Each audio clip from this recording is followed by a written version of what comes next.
welcome back to Mass Monologues. Today, I am joined by Abigail Horton, and she is a social media expert. So, can you please introduce yourself and give us a brief overview of what you do? Yeah, absolutely. My name's Abigail, and I'm from South Carolina. I graduated from Clemson University with my bachelor's degree in communications and my minor in psychology. My goal was to somehow get into brand communications. I wasn't exactly sure if I would end up in social media, but of course, as time goes on, this is definitely a world of technology, and social media is very important. I got into digital marketing, which included social media about 3 years ago, and ever since I entered this space, there's been so many things that I've learned and that I've just expanded my skills when it comes to social media, slowly becoming an expert at that. And I used to work for a corporation doing their social media, and I learned a lot there. And now I actually work for a nonprofit organization, and it looks completely different, but it's also very rewarding. So I'm learning a lot of new things as far as my career goes with social media and different types of audience. That's a little bit about me when it comes to social media and how I got started. But as you probably know, and everyone else knows, there's something new in social media and digital marketing every single day. So I'm constantly learning and constantly growing, and we'll just see where I end up over the next few years. Okay, so I just want to dive right into the technicalities of this. And I want to know you say you are an expert on social media, but obviously, social media is this huge umbrella term where you've got Instagram, you've got TikTok, you've got LinkedIn, you've got Facebook, you've got YouTube, you've got everything you could imagine and think of. And I'm wondering, is there a certain area that you concentrate on or a platform you've used more than others? Yes. So the two most popular that I use and am more familiar with are going to be your basics, which are Facebook and Instagram. Those are Meta owned. So sometimes I just say Meta or Meta Business Suite because those two are housed in that. So those are the two that I'm most familiar with. Although I've also ran LinkedIn for a few years. It is a different platform. It's not owned by Meta. So it takes a little bit of learning as far as how to utilize that property properly and strategies for that. I actually have not dove into the TikTok world right now.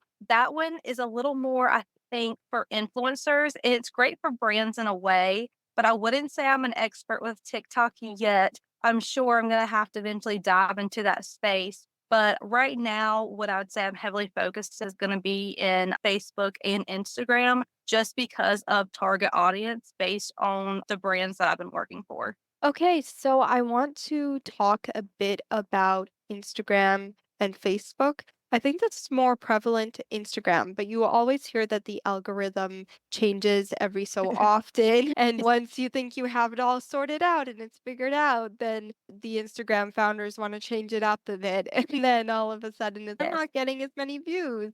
Can you tell me how you stay up to date with the latest trends and what's going on with the algorithm? Yes, so that's a great question. It is hard to stay on top of the trends. I will say Instagram alone has Instagram for Business. It's actually an account. And so I followed that and they'll give you updates on things. And they actually just, I think they might have been in Cannes recently for that marketing thing. And there were some different videos and they talk with people about what they're doing in their algorithm. So I definitely pay attention to what people are doing and specifically what Meta is saying so that I can make sure that I'm staying on top of it with what I'm posting, how I'm doing it, so that we are staying in the algorithm. And there is two sides to social media. So there's social media for business, and then there's the flip side of it, which is social media for consumers. So it's connecting those two when it comes to an algorithm, because if you're wanting to show up on other business profiles, the way that you are posting is going to look different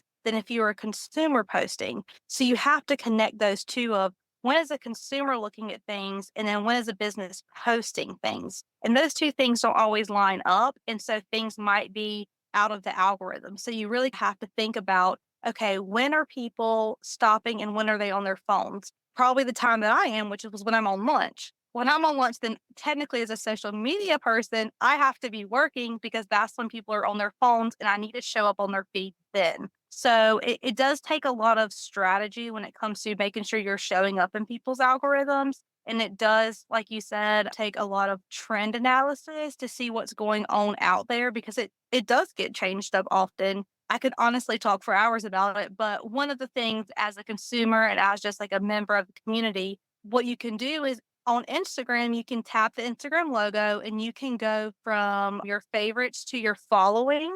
And if you click following, it actually will put it back in chronological order. I love when people do that because then they're going to see what I just posted recently without having just to show up in their algorithm. But you can actually do that on Facebook now as well. You can click your little home button on Facebook, like you're going to your settings, and then you go to feeds, and then you can actually do your Facebook feed in chronological order, which you could used to not be able to do for so long. So that's becoming handy as people are realizing that and they can go back and see things in chronological order. So then my stuff's not going to get buried in their feed because they're actually gonna be looking at it and it's gonna show I posted that 2 hours ago when they're scrolling through their feed versus if I posted something at 3 PM and it never shows up in their feed. So there are some things that are changing. There's things that Meta is doing that is helping. They do like to change it up a lot, so you do have to be paying attention. But it's fun. It's fun to watch. It's fun for both sides of it. But it does take some looking into for sure. Okay, so I want to ask you about now. I believe that a lot of people have this misconception, and this is especially for businesses, that the more views you get on a post or the more followers you have, the more people who are actually going to be invested in what you say as a business or as, an influencer even, because sometimes the things that go viral aren't actually the greatest for sales, and I've Right. noticed they have low conversion rates because you're just targeting to any and everyone. You're appealing to a mass audience as opposed to a niche market. So I want to know if Right. you have expertise so managing social media for businesses, how you approach it through the lens of getting more sales or getting leads. Okay, so that's a great one. And the back end of that goes into especially paid advertising. So there's organic and then there's paid. And paid goes into targeting because you are going and you're targeting specific people. And I've seen before, like you were saying, where people will just put it out there and target everyone. And it's not this niche market. So it's almost not really working because you're having 10,000 people see something, but only 500 of those people actually convert. So on the paid end, that is very important because you're putting money behind that, who you're targeting, who's seeing it, how many views, and you don't want to be wasting money. That's one thing. Everyone has a budget. It definitely is important about not just the amount of views you're getting or engagement, but the quality of it, the quality of those numbers. And so when it comes to organic, it's free. So you're not losing any money, but you are losing time and you are losing space on your feed if you are doing something that you want to go viral, but it doesn't really make sense because you're not hitting the right market. That goes a little bit more into the content itself when it comes to free social media posts, the organic ones, because thinking about what you're posting and the time you put into it, you do want to make sure if that is something viral that you are getting those people to convert. But if you're not, if you post something and it, like you said, it goes viral, but it's not really the people you want to see it, what you would do from that is bucket them and target them again with something else. So if they liked this, technically then the next time I post, I need to like bring them over. Technically, I guess it's down because you're going down the funnel. The awareness is the first part of it. So it's really thinking about what you do with that. And again, it does sound a little bit, if you're not familiar with social media, it sounds a little bit complicated. So I don't want to make it complicated. But one is you just think if you're putting money behind something, you can so specifically to who you want to see it. You don't just want to boost a post and it go to all of these people. You want to specifically go through the campaign and pick out these people. So it does make sense when you're spending your money, it's the correct type of people. So it's really important when it comes to paid content. And then free content is you don't want to waste your time doing something that's viral, but none of those people are actually devoted to your brand after that one post. There's no loyalness, but it's using then that information to put them down the funnel. Now they're aware of your brand. They liked your content, the first one. Then you're gonna funnel them down to the next step of it where it's now that they're aware, before you get to convert, you want them to connect, you want them to engage. So now they saw it. Now the next time I want it to be something they're interested in to hook them. So you're not at the conversion yet. There's a phase in between. So it's you want them to consider it. So that's how that works when it comes to content. If you do make something that's viral, but you really can't do anything with those numbers, it's okay. Now I can use that information to go to the next step to get them to really consider it, like tying it together basically. So it's never a waste. I know it sounds okay if you go viral and they don't buy your product, what a waste. It's no, you technically bucketed a group of people that you can serve more content to, if that makes sense. Yes, no, that makes perfect sense. Thank you for that. So now I want to talk a bit about content. So how many times should you be posting on social media and what is the best type of content? So what I mean by that is, are reels getting more views? Are posts getting more views? Or I know there's carousel posts where you can scroll through it. And do you Yeah. believe that would you approach it differently if you were an influencer versus if you're a company? Okay, so great question. So, content, how many times a day minimum for your feed, not counting stories? For your feed, you need to be posting at least once a day. You don't want to be posting 10 times a day and then you're flooding people's page and they or half of the stuff's not even getting seen at all. So, it's a waste of your time. So, not too much, but at least one time a day. Mostly, I would say 2, but depending if it's actually good quality content, but you do need to be active, that's for sure. And then the best type of content still is gonna be videos. It's hard for people to make videos, especially I work with a lot of small businesses, and I feel bad a lot, and those are the ones that I try to help the most because if you're a small business, you're only an expert in the main thing that you don't have a full team of resources. I try to tell them some basic things you can do is make a video. It doesn't have to be some crazy good video, which is what I think people think at first is I have to make this great video. It's the word of the year last year was authentic. So it's even if you make a video that's just you talking about what you do, it's going to do really well. People want to get to know you. They want to trust you. They want to know a little bit about what you're doing. They want to know about your product. So if you can give them that information in one post where they're not having to scroll and read, but they can just watch something and really engage that way. The videos are going to do the best. You can't post a video every day. Some people can, but that's not something everyone can do. Is post a video every single day of the week, and then they might run out of content or something like that.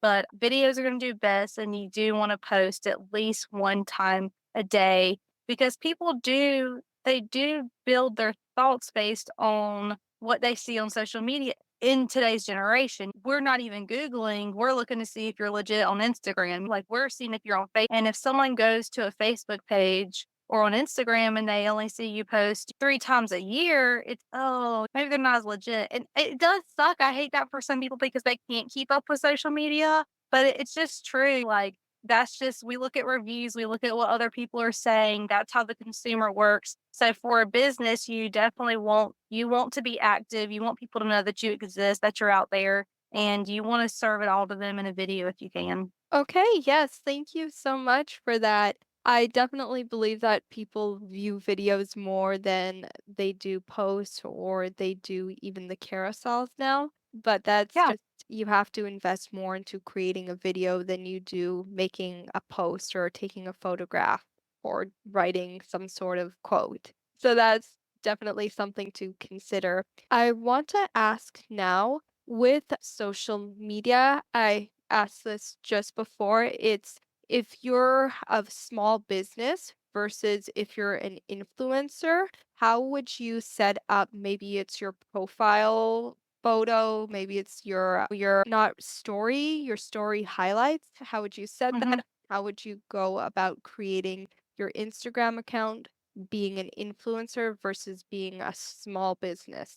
Okay, great questions. Influencers being people, they themselves are the brand. So they're able to be a little bit more real because people know that they're a human. They're selling the idea themselves. So if you're an influencer and you're on your Instagram, you're going to have your story highlights saved where it's like my life, linked products, linked outfits. Your bio is going to say a little bit about you, where you're from. That's a big one. People want to know for influencers where you're from because you're going to have a lot of people in the area who can relate to you, and it's all about relating to someone. So you can be a little bit more real with the influencer and set your page up more as a as a person, and you're selling the idea of yourself, and then from there that how you get sponsors and your brand deals and things like that because people are buying into your life. Whereas if you're a brand in your business, there's always going to have to be a level of professionalism. So, although people do want you to be a little more authentic, if you're a corporation or even a small business,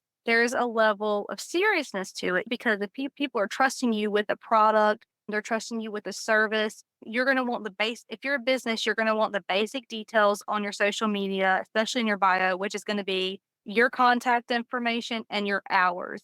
A lot of people don't realize that just putting your business hours out there on social media is so important because people want to know when you're open and when they can get a hold of you. And today, it's very typical for people to be able to work from home or have flex hours. And even with small businesses, they can work any time of the day. So people need to know when they can get in contact with you and how to get in contact with you. And then if you're a small business, definitely also on Instagram using the highlights on your page where you can save things. So if you're a company that does have different products, you can categorize them there so people can get the information at their fingertips. And then if you don't sell a product, if you sell a service, like even going to cosmetology, so many hairstylists, they have their own pages now. You'd have a highlight reel for blonde, brunette, for haircuts. Like people want to be able to start from the beginning and find information from there. So it's all about making sure that people can navigate your page really well and they can get the basic things of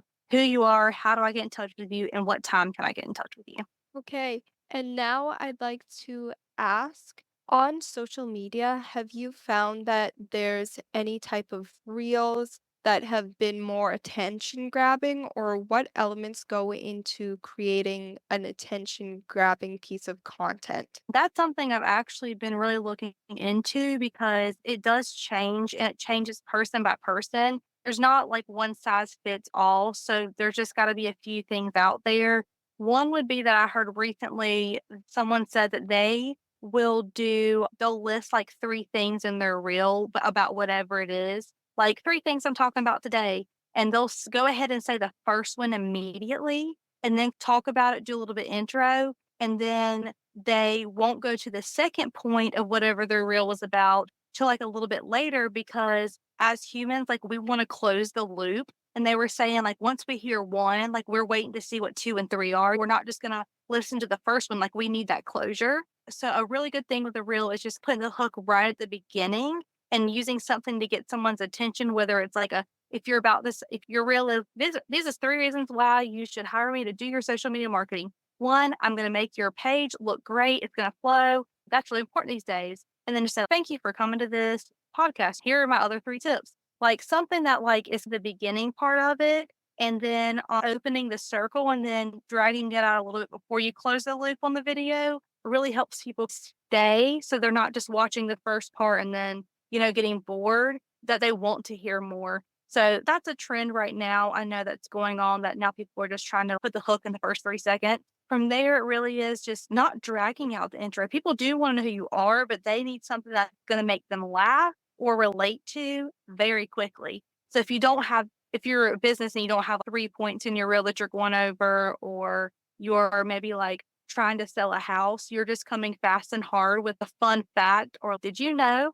So something right there in the first 5 seconds is what you're going to want to aim for when it comes to making a reel. Hey, thank you so much. That was so insightful. Now, I want to ask you, if people want to connect with you or they want to learn more about what you do and how you help small businesses. And I don't know if you do influencers, but anyone who's on social media, help them grow. Can you list your social media channels and your website?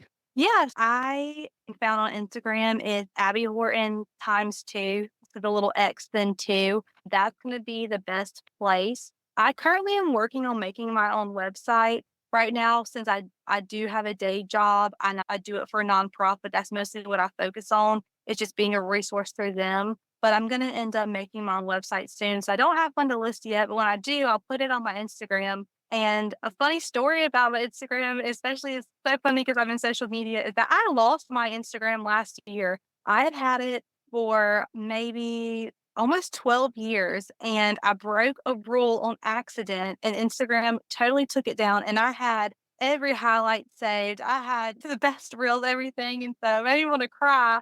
So that's why my name's Abby Horton times two because it's my second Instagram profile. So I'm slowly building it back up. I like to repost marketing things, some social media marketing content that I see on my feed. I like to repost to give people some ideas. And then eventually when I launch my website, it will be on there so people can know. But yeah, definitely feel free if anyone out there wants to reach out to me. I like to work with beginners on social media because I never want someone to feel like they can't do it. We all start as a beginner somewhere. And so it's not anyone's fault, especially a small business or even an influencer if you're trying to get into it if you don't understand social media. It is very complex. I think people mistake it a lot for just thinking, oh, it's just social media. If you're doing it for any type of business purpose at all, there is so much that goes into it, but I'm always happy to answer any questions or work with anyone. Definitely feel free to reach out to me on Instagram. Okay, thank you so much. And I'm so sorry about what happened to your account, but please do check Abby Horton out. I'm sure she'd love to speak with you. And if you like this podcast and you want more episodes like this, then please do leave a review and share it with a friend or family member. And we hope to see you next time.